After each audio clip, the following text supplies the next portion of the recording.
You know, nothing's wackier than not knowing the first thing about domestic violence and getting told off for it anyway, despite not complaining about it. But since we're watching today's video, I suppose I might want to introduce you some intriguing villains, starting with Eldritch Energy. Now, this bad boy's main weapons are his, big flamethrowers and his big guns and his big lasers, right? And his main powers are, well, energy manipulation, and he has fire manipulation, and electricity manipulation, and light manipulation, and sound manipulation, and cosmic energy manipulation, and quantum energy manipulation, and he has tachyon energy manipulation, and yeah, and he also has solar and lunar energy manipulation. Heck, he even controls all other forms of energy, imaginable and unimaginable, and can mix and match these different types of energies, yeah, to form new types. And he has energy absorption and empowerment and conversion and redirection, and energy metabolization, and yeah, and he also can manipulate his own personal energy, and he also has energy telekinesis, teleportation, and telepathy. Yeah, and his main weakness is that, well, if he was stuck in a lead-made suit, then most of his powers are completely weakened, and the ones that he doesn't lose are completely weakened, if not negated. Yeah, and the same applies if he was stuck in a lead-covered room. Yeah. And this next guy here is called Lovecraftian Machine. Now, his main weapons are his big technological claws, right? And his main powers are technology manipulation. He has technology absorption and possession and enhancement. Yeah. And he has roboticization. And he does have technological constructs, right? And he has technological telekinesis, teleportation, and telepathy. And he has a weaponized body, which means that his body is the weapon. Doesn't carry any weapons or anything of the sort. And he does have a hive mind between his roboticized victims. Yeah. And his main weakness is that, well, the those wires or tubes in his head provide power to his mechanical claws, and if they were unplugged in some fashion, then he will become powerless and unable to work properly. And, yeah.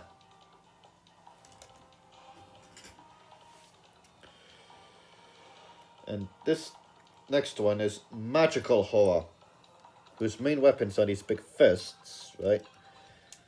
And his main powers are, well, magic control, magic empowerment, magic embodiment, magic generation and magic breath and magic aura, and magical constructs, and yeah, and magical telekinesis, teleportation, and telepathy, and magical flight and constructs, and he does have magic bestowal and magical interaction and permittance. And yeah.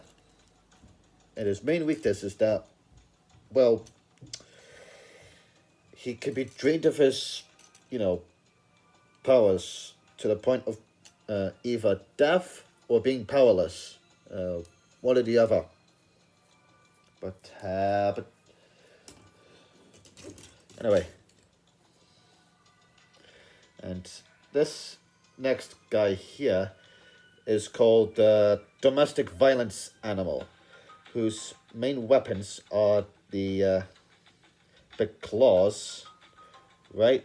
And his main powers are, well, you know, inner beast manipulation and inner beast mastery and animal control.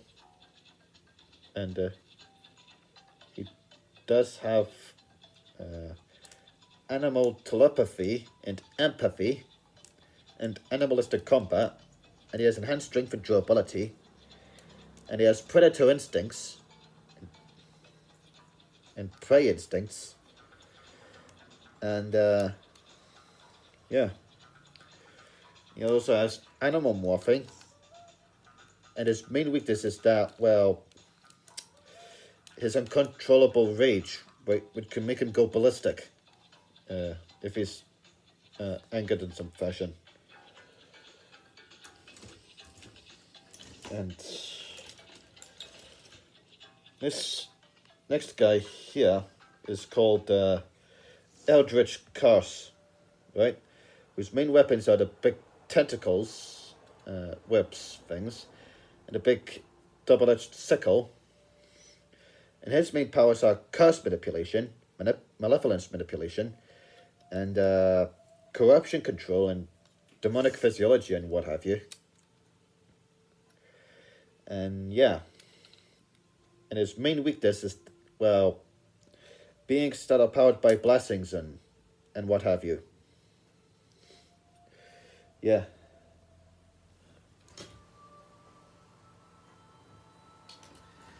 And this next guy here is called Lovecraftian Bleeder, whose main weapons are his big swords, right? And his main powers are, well, blood manipulation, and blood mimicry, blood aura, blood breath, blood generation, and blood consumption and empowerment. And yeah. And he also has blood flow vision, and yeah. And he has blood-based constructs and power-boosting blood and power-bestowing blood. Yeah. Yeah. And his main weakness is that, well, if he loses too much of his blood, then he won't be able to use his powers. Yeah.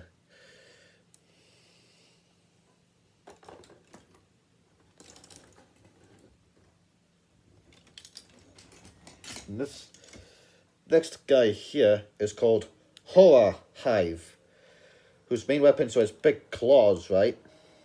And his main powers are insect control and physiology.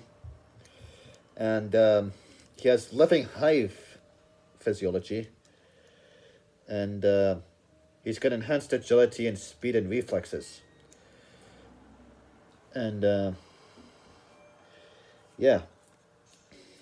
And his main weakness is that, well, if he doesn't have any insects with him at all, then he's very vulnerable to attack. Yeah. And this next guy here is called Domestic Violence Beast, right? Whose main weapons are his big fists, right? And his main powers are, well, inner beast manipulation, and he has violence manipulation and empowerment, and he's got juggernaut momentum and mobile invulnerability, and he's got superhuman strength and durability, and well, his main weakness is that, well, he is subjected to the physical laws of reflection and conversation, meaning that he's unable to stop or change direction if he's running too fast. But yeah, yeah. And this last bad boy is called the Lovecraftian Eldritch horror domestic violence juggernaut. Now his main weapons are his great big hands, right, and tentacles with spikes on them, and he has, well, basically most of the all of the villains I've previously introduced in this video, except, well, more stronger, and he's also got violence control and empowerment, and yeah, and he's got superhuman strength and near indestructibility, and he's got destruction inducement and all that rubbish. However, his main weakness is that, well, he's got below average intelligence, and he cannot stop if, well, he's running too fast, or change direction for that matter. But yeah, and that's all I've got time for in this video. So thanks for watching, and I hope you have a great day, and please take care.